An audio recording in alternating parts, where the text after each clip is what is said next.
It's time for another Raw review, a random Raw review, I should say.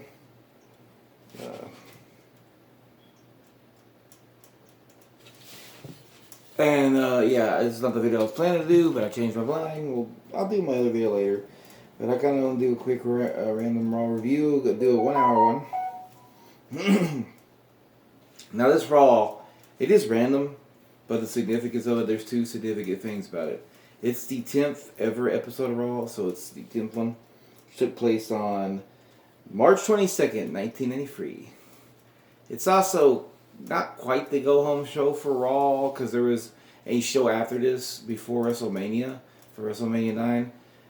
It was called March to WrestleMania. It took place on a Sunday though, so this technically is the last Raw before WrestleMania. And then there was like no Raw the next Monday, and then like the next Sunday would have been WrestleMania.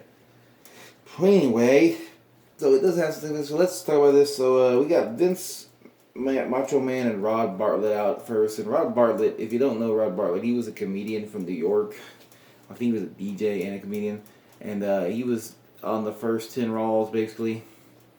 And kind of never showed in WWE again. He was not very good at commentary. But he does have some funny lines sometimes, usually for the wrong reasons. They're funny because they're very bizarre.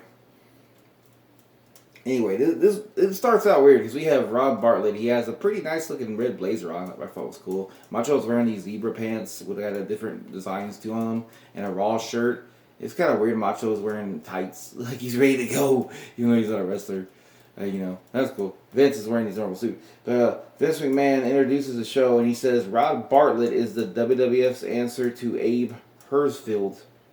Rod looked like, what the fuck? And I went like, what the, who?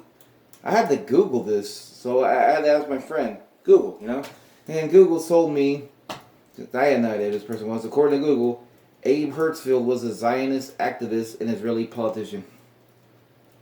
I have no idea what Vince McMahon meant, but free Palestine. Just saying, free Palestine all the way. Very strange opening the Raw. We get a match between the Bushwhackers versus, listen to this team. If the Bushwhackers, I'm sure you know those guys. Hall of Famers. Damien Demento.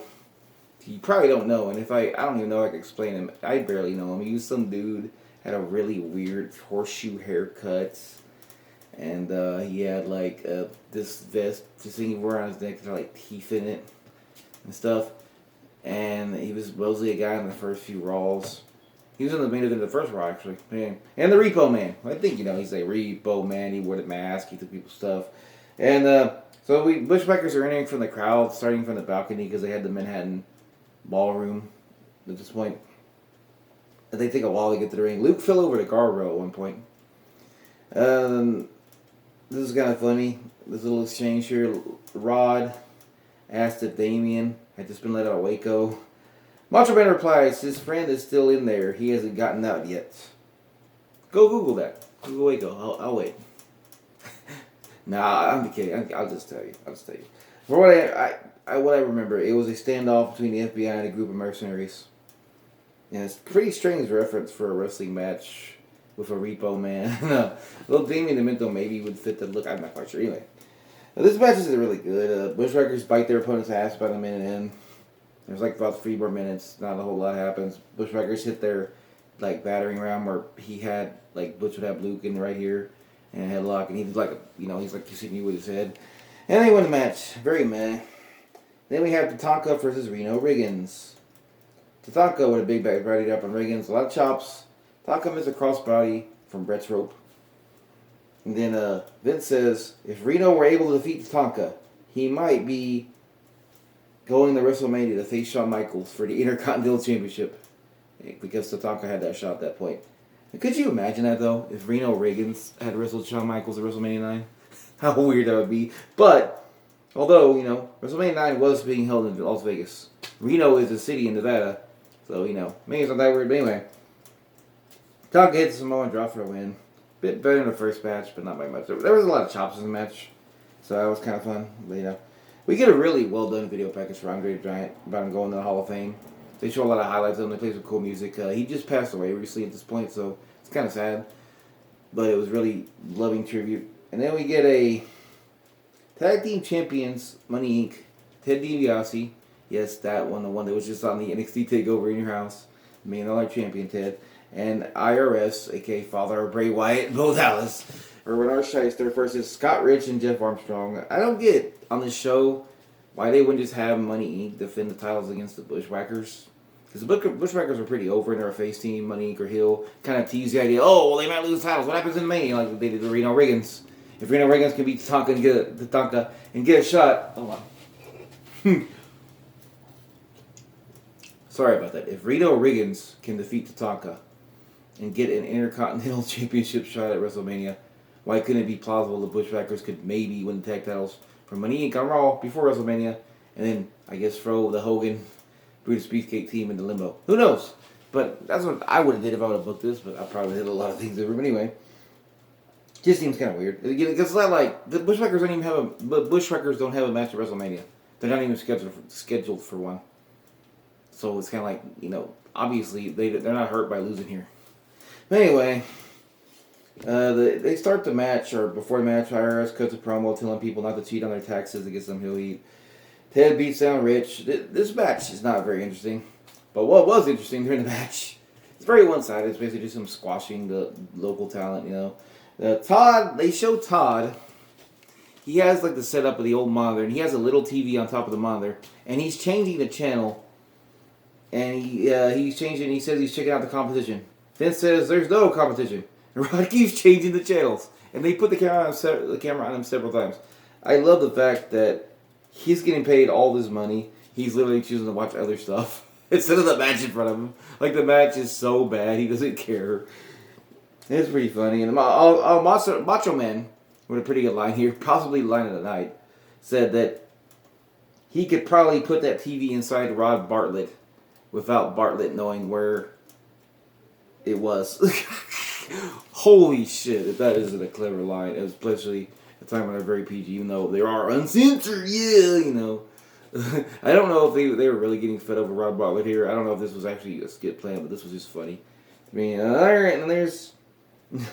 just report the facts, IRS was beating down Scott, power slam with Ted. IRS with a running, jumping clothesline that he would do like this for a win. The most fun part was this match was Rod watching other TV shows. I thought that was fun. There was this match is not good. This kind of cool here. It starts out, we get a WrestleMania report, and the intro is like an old video game style. I would think more like PS1 because this was 93, so it wouldn't be quite there yet. But it has some pretty good CGI pillars, for PS1 wise or something. And it has the pictures of the buildings in the background with the wrestlers' images on them. That was really well done. Mean Gene says WrestleMania 9 will be the greatest WrestleMania ever. He puts over the WF title match, the tag titles, and Undertaker versus Dragon Gonzalez. He says Caesar's Palace is being turned into a Roman Coliseum. He says there's going to be Egyptian guards, belly dancers, wild jungle beasts, and vestal virgins. And he says after that, yes, vestal virgins. Oh, we are not done here. This is going to continue. He continues on. He asks Macho Man at ringside. He says he's going to be riding an Egyptian sedan to the ring for WrestleMania. And he asks Macho Man, is it a double wide sedan or a single sedan? And will you be traveling with Vestal Virgins? And Macho says that yes, he will be riding with Vestal Virgins. No joke. This is honestly what they said. This is maybe the best part of the episode for me. Oh, holy shit, this was funny. What in the world? Now I gotta be hot, man. Now I want to see WrestleMania 9. It's gonna be the greatest WrestleMania ever. How? I mean, you got these big matches, this big display, and Vestal Virgins. How can it not be the greatest WrestleMania? Tell me. I mean, don't spoil it. It was the greatest Mania, right? I mean, obviously, the greatest Mania that we remember for years later, and definitely not a big, horrible disaster with a stupid ending that people curse to this day. That WWE seems intent to just copy over and over again for eternity. Certainly not that. But anyway, we got main event time now. Good thing about this Raw too, it's only 36 minutes long. Even for Raws that were an hour long, this is a short Raw. Doink first, Kamala. I do like Evil Doink. This is Clown Doink, Evil Clown. This is funny. So match is starting. Vince McMahon says after Raw, you don't want to miss Matrix. This is 1993. Yeah, you heard me right. 99 free. And Matrix starring Dick Manchuso. I think that's what he said, Manchioso. Uh, I have no idea. I could look that up. I don't know, but it just interesting. Yeah, clearly this ain't the Matrix I know of. But anyway, Doink offers Kamala a gift. I thought that was kind of funny. Reminds me of Mr. Satan and Majin Buu. And Doink uses that distraction actually to do a leg takedown on Kamala, which is smart, right, Doinkster? Kamala hits some big chops to the head of Doink, like Kali style, but like kind of back, like Doink gets him an armbar. He escapes. He hits a splash in the corner. Kamala actually hit a pretty good like side kick to the stomach of Doink. He falls out of the ring. Rod Bartlett said he has a guy Doink could face, and it's the guy from the Burger King ads. Oh, Rod, you have no idea. In just a week, you will have another Burger King in the WWF, so you won't need that guy. And then they walk around ringside. Doink distracts Kamala with the gift, and Kamala gets counted out. And then the gift is empty. And then they do a spot where they go into the ring. Doink does, and then Kamala follows him, and then Doink gets a chair, not a steel chair. It's like a plastic kind of chair, and he starts hitting the side where he thinks Kamala is, but Kamala goes out the other side, and the crowd actually pops pretty good for this. And he attacks Doink from behind, and he gets a chair, and he starts chasing Doink all the way to the backstage area. Gone. It's kind of fun. Nothing really special, but they had a little commercial for WWF Mania with Todd Pettengill. Just kind of a silly, goofy commercial. I just thought it was funny because Todd Pettengill just saw him on NXT Takeover in your house. Kind of amazing here. Anyway, we come back and Rod has 3 large women behind him, and he says that Vince McMahon says that Rod is the 1993 spam eating contest winner. That's a good little dig, I guess. It's stupid, but it's funny. This is the fan club of Rod Bartlett. This is just a recycled bit from Bobby Heenan's show where they brought out these fans of Bobby Heenan, and it was the Rosetta Sisters. And it wasn't even that old at this point. I think it was like 5 years old, kind of dumb to recycle a bit. I don't know where Bobby Heenan even was in this show. I know he joins later on. It's like I'm surprised he wasn't managed by him. Anyway, they promote the March to WrestleMania, which is going to take place Sunday, which I don't believe is on the Peacock right now. It was on, I think it was on the network, but I don't think it's on the Peacock. And they talk about Macho Man versus Yokozuna, which is an interesting match, but it happens again a year later on a Raw. And Bam Bam versus Undertaker, which should have been the WrestleMania match for Undertaker, not Giant Gonzalez. Like, you could have found if you had to have Giant Gonzalez, you could have found like a quick squash for him, maybe like Marty Jannetty. And maybe Marty wasn't in a condition to beat her, but like somebody else, I don't know. Even Kamala, just have Kamala come out and take 2 moves in 2 minutes. I don't know. And that's it. That's all for this Raw, and it was random Raw review. Final thoughts on this Raw. The commentary, I really did kind of enjoy some parts of it, especially Rod watching TV. I thought that was funny. I enjoyed the thing with the Vestal Virgins. I mean, you just say Vestal Virgins over and over again. This man was just crazy, but funny, man. He was good. Match-wise, there's nothing really here. Even Doink the Clown, it might be worth it just to see, like, how he was a heel, but, like, the stuff with the president was pretty funny. That was clever. It wasn't bad, but, there's really nothing to see here, nothing to see here. Really nothing that good. And overall, if I had to give it a rating, I'd give it 2.5 out of 5. No, that's too high. I always go too high. 2 out of 5. Because there's really, the only things worth watching is Mean Gene's Report. That's kind of fun. And the match with the money, just to see Rod watching TV, to me, that's very funny. Other than that, there's nothing here. These other matches are not really good. The stuff with Kamal and Doink was entertaining, but I don't think it's boring to watch it. Yeah, this Raw, I would not recommend watching it. And, I don't know when the next time I do Random Raw. I do enjoy the fact that it was an hour long, though, and it was very short. And it was kind of easy to get through. I was going to say, the next Random Raw, I don't know, I might do a 2-hour one next. I might kind of keep it afloat, because I usually I did a 2 hour, then I did a 1 hour, then I did another 2 hour, then I did a 1 hour. But it's kind of hard for me to get through 2 hours. Not because they're a chore, it's just that it takes me longer. I have to compress my thoughts more. Yeah, I talk too much as it is, obviously.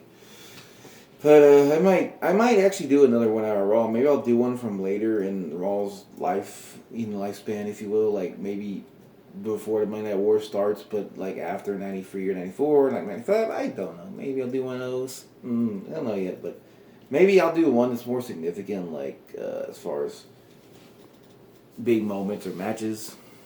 I've been thinking of doing that. I have the matches on DVD, so I wouldn't even have to really watch it on the Peacock, but just to watch the whole thing. I've been thinking of doing the Raw that had the 1-2-3 Kid beating Razor Ramon and Marty Jannetty beating Shawn Michaels. And the whole show, I mean, the only thing that would be different, I guess, would be like I would get there's probably like a bonus match in there. Probably the best Raw of 1993. Either that or the one with Flair and Perfect. But that's basically one match. There, you're getting 2 matches and 2 moments, even though one match is very short. But it probably is the best one. I could also do the Raw that had a 1-2-3 Kid and Bret Hart. That was a great Raw. Or that was a great match. I don't know about the rest of the Raw, but anyway, I don't know yet. I'm thinking about it, but anyway, Ty Sora, if you're watching Sora. I know you're probably gonna watch some point. Anyway, if you watch this, I hope you enjoyed it, and also hope you have a great day. Bye.